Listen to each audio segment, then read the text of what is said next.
په هرات ولایت کې د ژوند مهارتونو تر سرلیک لاندې یو 19 سیمینار چې د ځوانانو د فردي او ټولنیزو وړتیاوو د لوړولو په موخه جوړ شوی و په رسمي مراسمو سره پای ته ورسید. دا سیمینار د تهذیب ښوونیز پرمختیایي بنسټ له لوري د هرات د اطلاعات او کلتور ریاست د ځوانانو چارو امریت په همکارۍ جوړ شوی و چې شاوخوا 200 ځوانانو پکې ګډون کړی و. د هرات د اطلاعات او کلتور رئیس د غونډې پر مهال د ورته پروګرامونو پر ارزښت ټینګار وکړ او ویل د مهارت محوره روزنیزو پروګرامونو جوړول د نوي نسل په فکري وده او ځان بساینې کې مهم رول لري. نوموړي زیاته کړه چې د مصنوعي ځیرکتیا او آنلاین عاید په برخه کې زده کړه کولی شي ځوانانو ته د سالمې دندې او اقتصادي خپلواکۍ زمینه برابر کړي. و در ولایات ریاست‌های اطلاعات و فرهنگ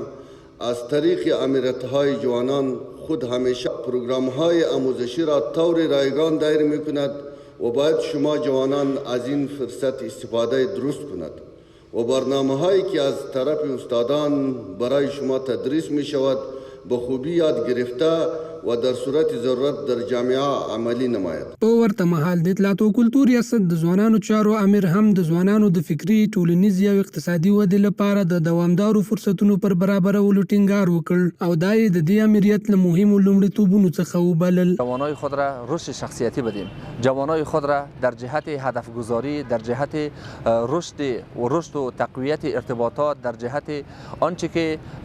لازمه مهارت های زندگی شمرده میشه آنها را جهت له بلې خوا ګډونوالو ځوانانو دا سیمینار د پوهاوي لوړولو او د مهارتونو پیاوړتیا لپاره ارزښتمن وباله او د ورته ښوونیزو پروګرامونو د دوام غوښتنه یې وکړه. ما احساس بسیار خوشحالی میکنم که